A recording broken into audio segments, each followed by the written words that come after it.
Are we still chasing the almighty dollar? Do we still believe that the more money we have, the fewer problems we'll have, the more secure our future? Is that really possible? Do we believe that money would provide this for us?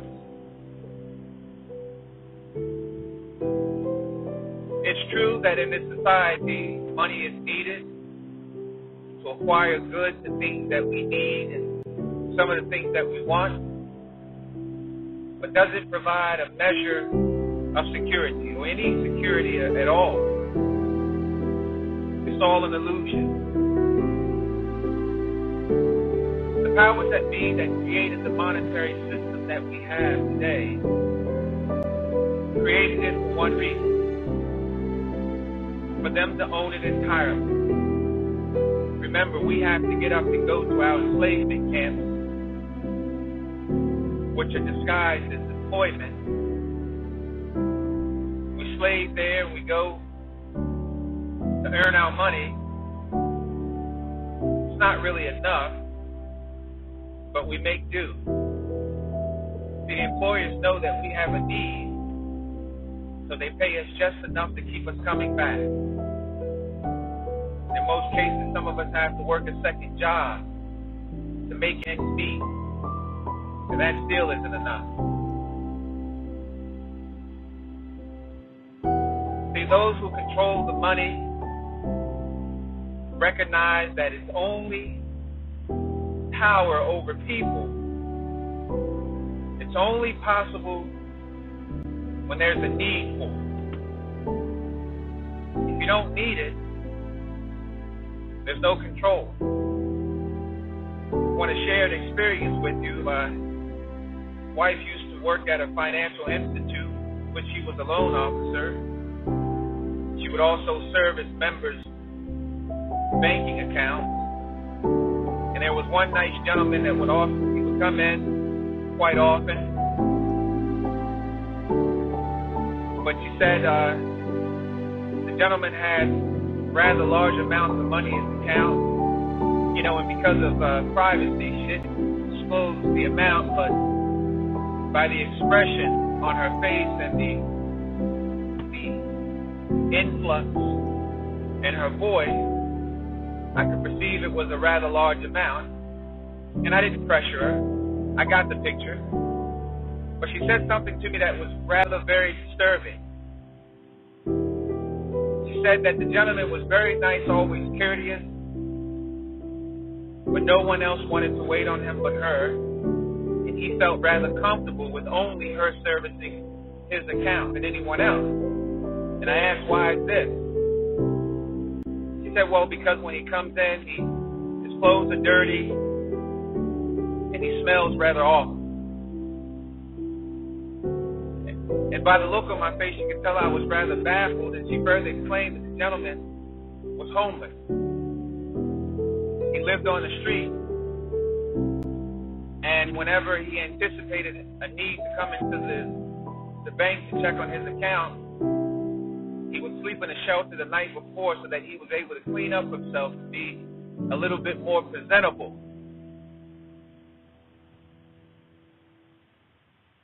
So I said, you mean to tell me that this guy has an obscene amount of money in his account and he's homeless? And at the time, I couldn't understand that, folks, because I didn't view money or know the way money works the way I do now, in credit even. She said this guy had a well-paying job. He's always had money in his account as a result. But because of the way that his family constantly hounded him about money, that it drove him out of his mind. It drove this man to the point where he resigned from his employment. He gave up his home and all those things that we look at as a part of the so-called American dream. And he found more solace living on the street and living what we presume as a normal life. You see, folks, this guy felt that it was better to have nothing than to have what we perceive as everything. And to this day, as far as I know, if he still lives on the street. But here's my point. My point is, why are we chasing after something that brings about problems and circumstances such as the one just described? We see many people in the news that are reported to have obscene amounts of money. But yet, the picture that we see is a picture of problems, not a happy life. And then some people often say that I'd rather be unhappy rich than happy poor. But folks, I beg to differ. As a matter of fact, I've rethought this whole situation about money, and I realized that in the equation of happiness, money has nothing to do with being happy. In no way should it be added to the equation, because money doesn't make us happy, folks, and neither does buying the things with the money that we have. Things do not make us happy. I had mentioned before that the world that we live in, the way that it has been designed, it was never the intent of God. So based on God's original purpose for man, money was never in the equation. We didn't need it. Why do you think people had the bartering system? Because they used their goods and traded them with other people that had something that they wanted, that maybe that person didn't have a need for it, but they realized other people may. The bartering system. But that was short-lived, because there were people that had sinister connotations, and they wanted to control people. They wanted to control what people did. They wanted to control how people did it. Money is a poison. Folks, I have made a new financial goal in respect to how I see money. Because one thing about having the scales of lies, blinders taken off of your eyes, folks, is that once you see the truth, you can't go back to living the lie. It's just impossible. It's like a blind man who was given his sight. You think he wants to go back to being blind again? It absolutely makes no sense. He wants to continue to see.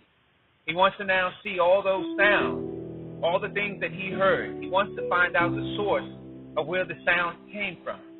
Or maybe it was a smell, a scent, fragrance. He wants to see the source of it. It's hard to put back blindness. It's absolutely impossible, as a matter of fact. Those that do it want to live in darkness. Folks, my new financial goal is to live on as little money as possible. See, something happened to me that made me rethink my life and this whole scenario about the role that money should play.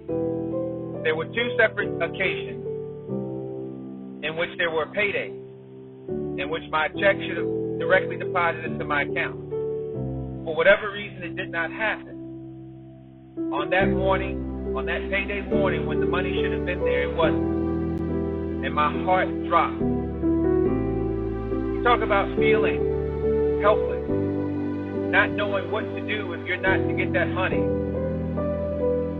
So, after I calmed down and regained my senses, and made the necessary phone calls to find out where the error was, and it was corrected.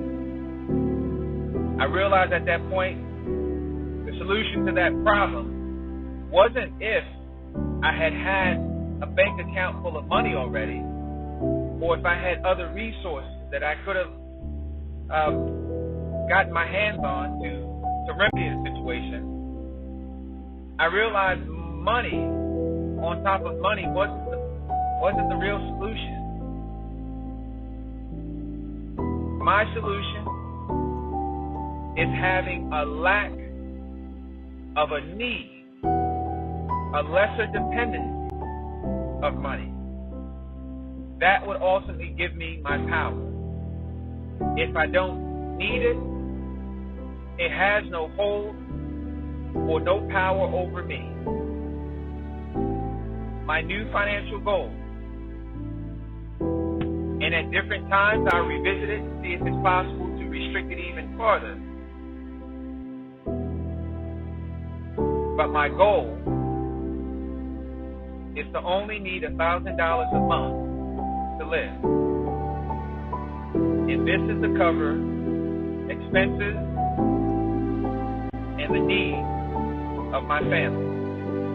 Because I do have a family that I take care of and provide for.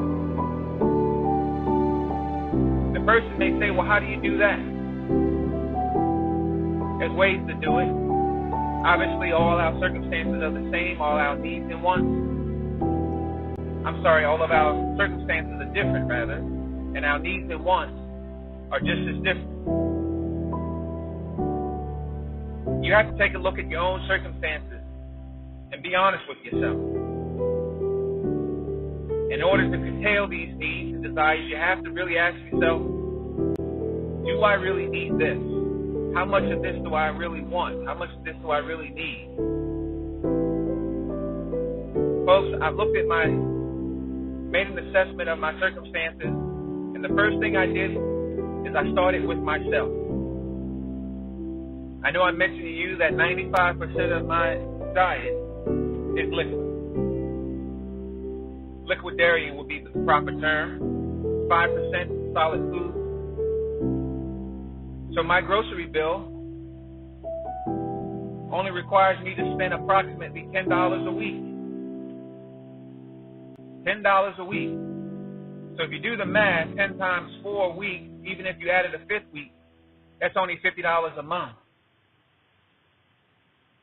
With me restricting my diet, ultimately I lost weight, where I've gone from a size 42 in pants to now a size 28. And it wasn't my goal. It was a byproduct of a change in my life circumstances. I changed the way I see things and the way I think, and it has changed my world. I don't buy many clothes. Because, see, I'm not buying clothes like most people because we're trying to adorn our exterior because we're dissatisfied with it, because we haven't attained to that regimen of health that we want. So since we don't have the body that we want, we cover it in fine clothing. Well, that comes with the price. And when I heard what some of us spend for money on brands and fashions of people who don't even care about us, I found it unbelievable. And I'm not being judgmental, folks. I'm just stating observation. I'm just stating facts. This is what we do. So because I don't have that need to adorn myself with expensive clothing, I'm very pleased with my exterior. I don't need to spend much on clothing. So I started with myself. And in starting with myself being an example, I hope that my family will follow. See, it's hard to restrict some of the things that they may consider needs until you can get them in the mindset that you have, the mindset of minimalism, where less is better. The less you have, the happier you are. See, because you have to remember, the more you have, the more you have to give attention to. They simply become distractions. And I like my load. I'm an avid believer of the proverbial saying, an empty wagon, it's easier to pull an empty wagon. The less you have, people, the happier you are. Because you're not concerned with whether or not people can come and take them. You're not concerned if you have enough money to pay for these things or keep up the appearances. It's not your concern at all. People, if you restrict how much money you need, the powers that be can't hold it over you. And think about this, folks. Think about this. I don't know how informed you are in terms of the news goings on in our society. The government, powers that be, wants to crash the dollar. They want to get rid of it. But they can't. Because if they did it, it would not give them the full control that they want. There are other countries that still have their own monetary system. And this is what the wars have been about. America has gone to war with other countries because those countries won't accept the American dollar as their primary source of income, of their revenue, of their way of engagement, of their trade. They won't. So when that happens, they wage war, they crash their monetary system and set up American banks. And then this almighty dollar becomes their primary,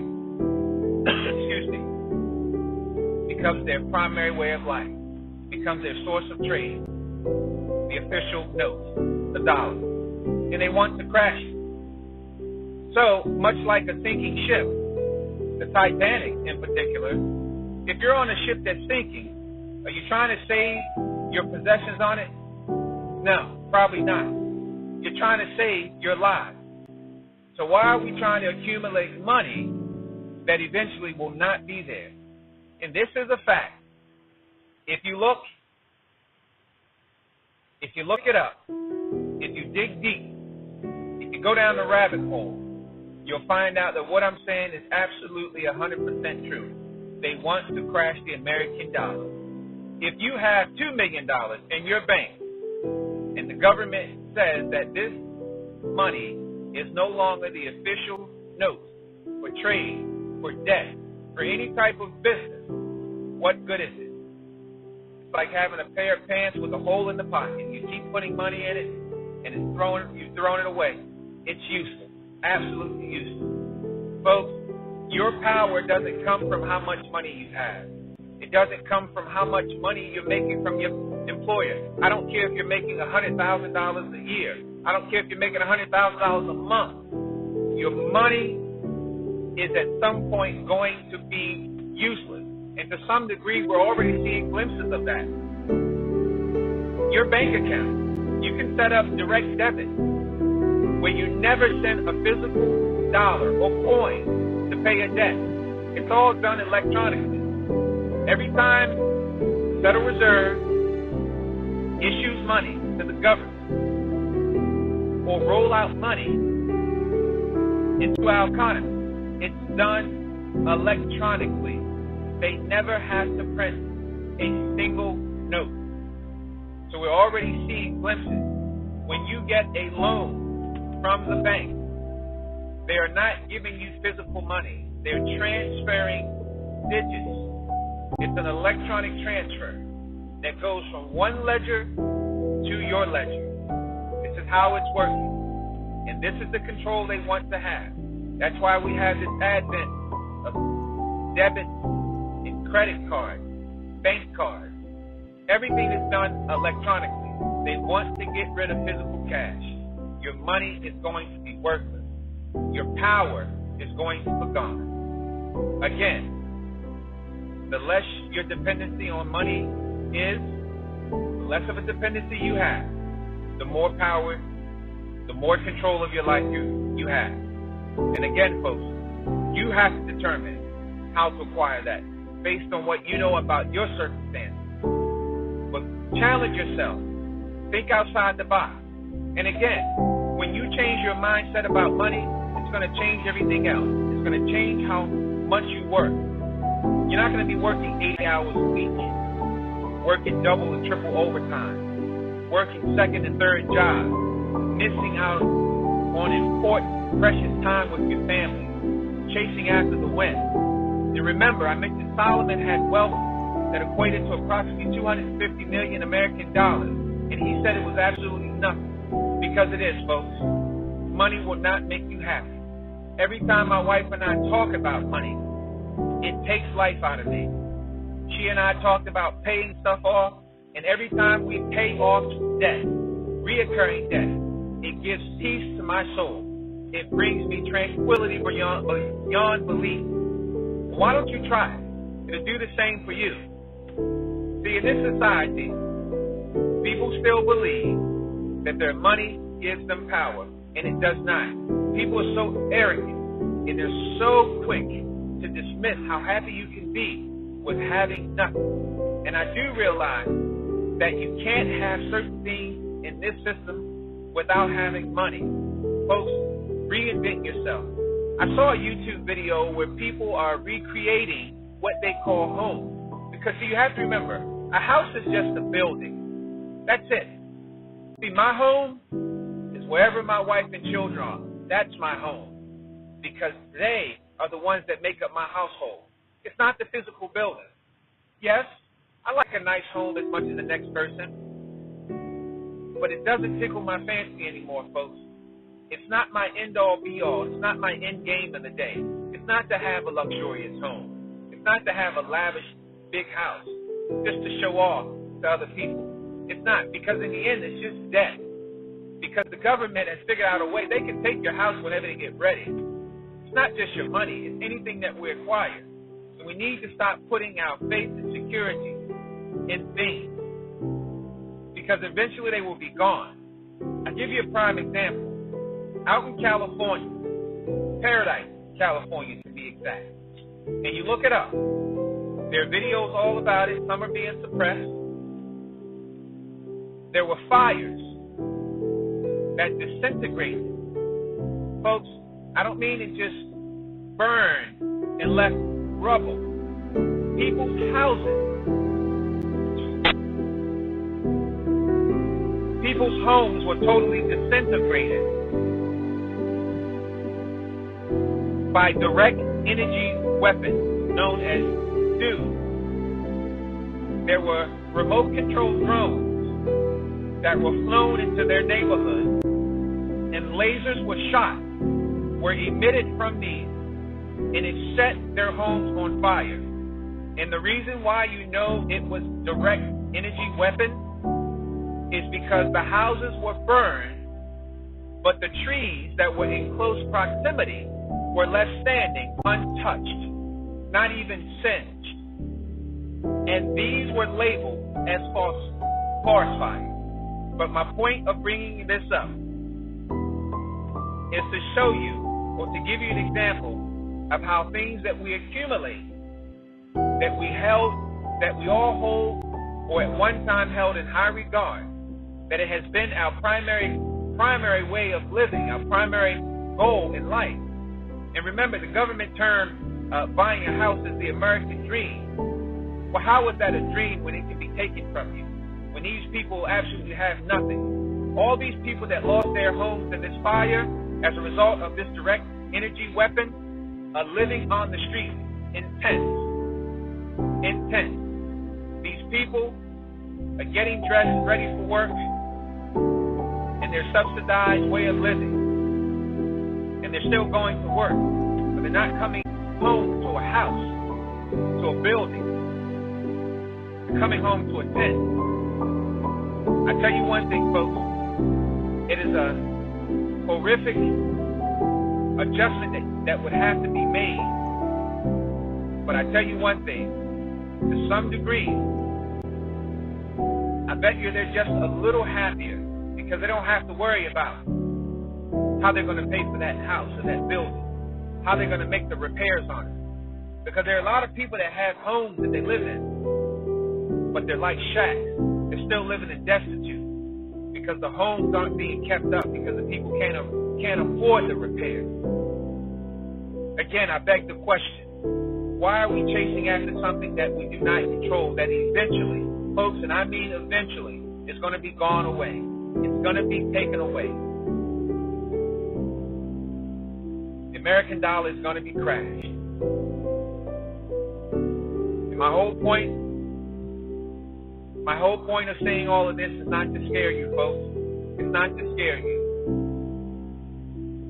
We have to remember, when we base our decision on information, whether it's misinformation or whether it's truthful information, when we base our decision on information,